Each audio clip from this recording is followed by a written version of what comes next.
The original X-Men movie from 2000 wouldn't have been anywhere near as successful if it wasn't for Wolverine. Logan was played by Hugh Jackman, and he's pretty much the face anyone sees when they think of the character.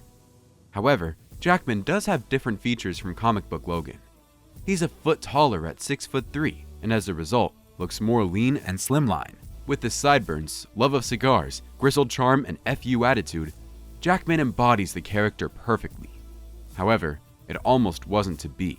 The role was originally cast to Doug Ray Scott, but he had to leave the project due to a scheduling conflict. So in stepped Jackman, and Logan was his, not just for one movie, but for almost a quarter century.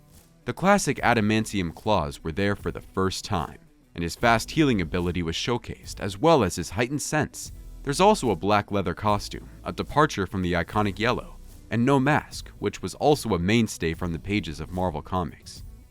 In this initial story, the eternal struggle between factions of mutants, led by Professor X and Magneto respectively, begins to ramp up, spurred by the US government launching a crackdown on mutant kind. Logan is on the side of the X-Men, and another animalistic mutant forms part of Magneto's Brotherhood, Sabretooth, who Logan is pitted against. It's clear that the two know each other, but it isn't explained just how close the two once were.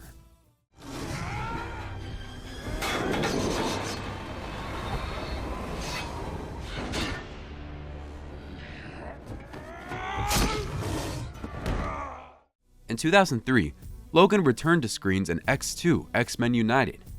This time, the plot became focused on his past as he had to revisit the site where he gained the strengthened adamantium skeleton at a military facility operated by Colonel William Stryker. Wolverine had to conquer his past demons to help his friends stop Stryker from wiping mutants out completely. Fans were awaiting a scene with the iconic yellow suit, but they didn't get it. Instead, in this film, he was even in his birthday suit, resulting in this hilarious story from production.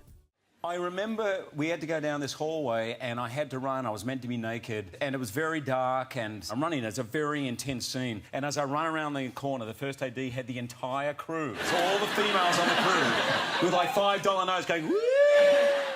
Throughout the first two movies in the X-Men cinematic franchise, a forbidden but true romance develops between Logan and Jean Grey, putting him at odds with himself and Cyclops, whom Jean is with before she ultimately gets killed, changing Logan's character forever. That puts him front and center in the final movie of the trilogy, X-Men: The Last Stand, as Jean Grey is resurrected and loses control, fulfilling the Dark Phoenix prophecy. Logan's regenerative powers are shown in their ultimate form as he battles to stop Jean Grey from destroying the planet, having to choose between killing his true love or watching everything be leveled. He makes the noble choice. This is also the last time we see Wolverine in the black leather costume on screen.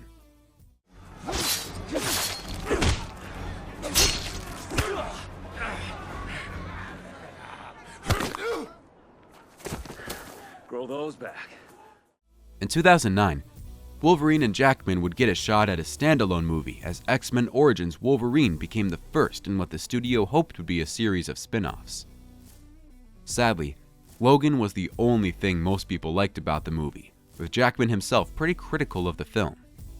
It did help flesh out an origin story for Logan and establish just how long he had been alive, something his regenerative powers allow. He's well over 100 years old in the movie timeline's present day.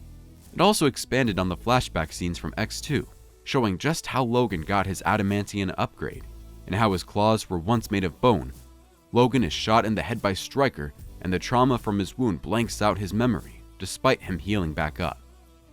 He confronts a younger Sabretooth throughout the story, real name Victor Creed, who it is revealed is Logan's half-brother. This is a departure from the comics where the two are not related. Logan spares his brother and lets him help in the final battle against Weapon 11, whom he has to destroy to survive and save other mutants in the compound. In this movie, Logan fights in the American Civil War, World War I, World War II, and the Vietnam War.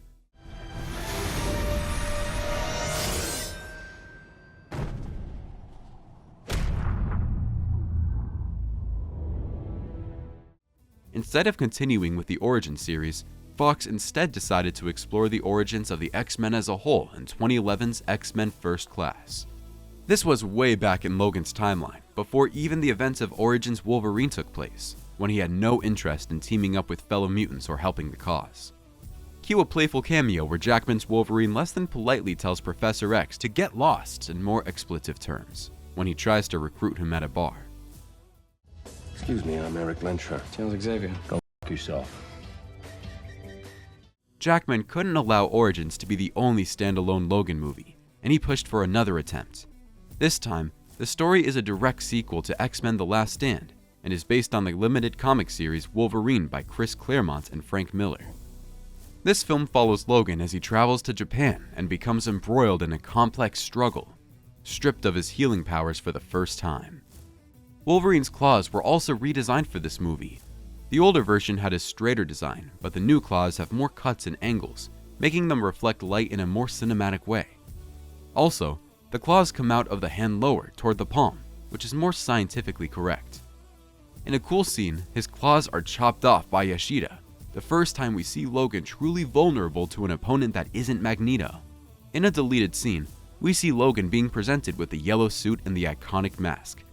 This was the first time it appeared on screen, even though we didn't get to see Jackman fully suited up. Hey!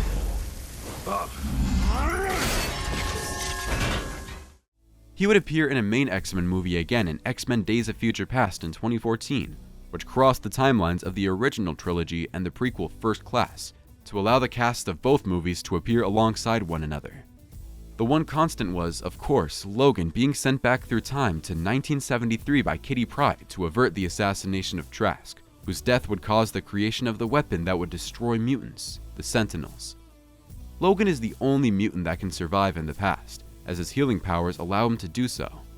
His outfit in this is back to the full black look, but this time, it's more athletic than the leather we've seen him in before. The screenplay originally required Logan to wake up in boxer shorts in 1973. However, Hugh Jackman opposed this idea and preferred the character to wake up naked, stating, "In Australia, if you're next to a really good-looking girl, you're not getting out with boxer shorts on or briefs, or anything."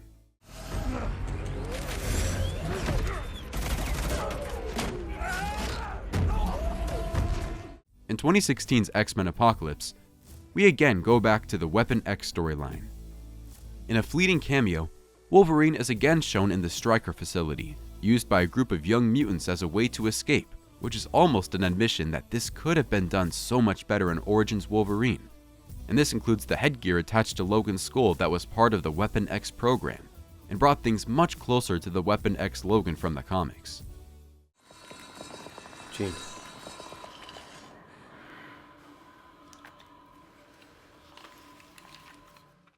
The Old Man Logan comic arc is one of the fan-favorite Wolverine comic book runs in the character's history.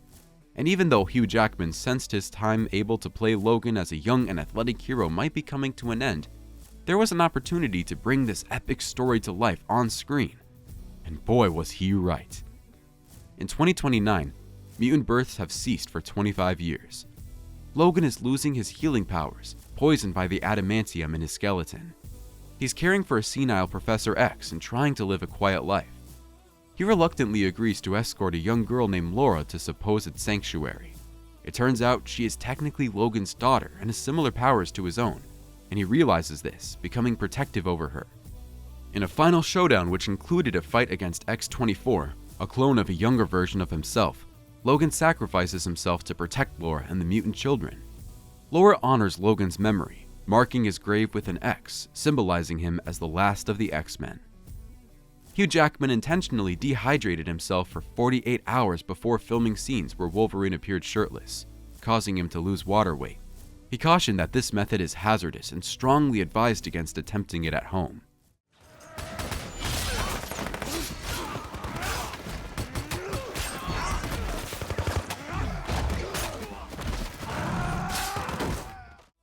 After Logan provided a fitting end to his time as Wolverine, Jackman stated in an interview that the only way he would reprise his role if a crossover between Deadpool and Wolverine would happen. Both Deadpool movies have contained jokes aimed at Wolverine, due to Deadpool being Weapon 11 in the Origins movie, and that landing Reynolds the role when it finally came knocking.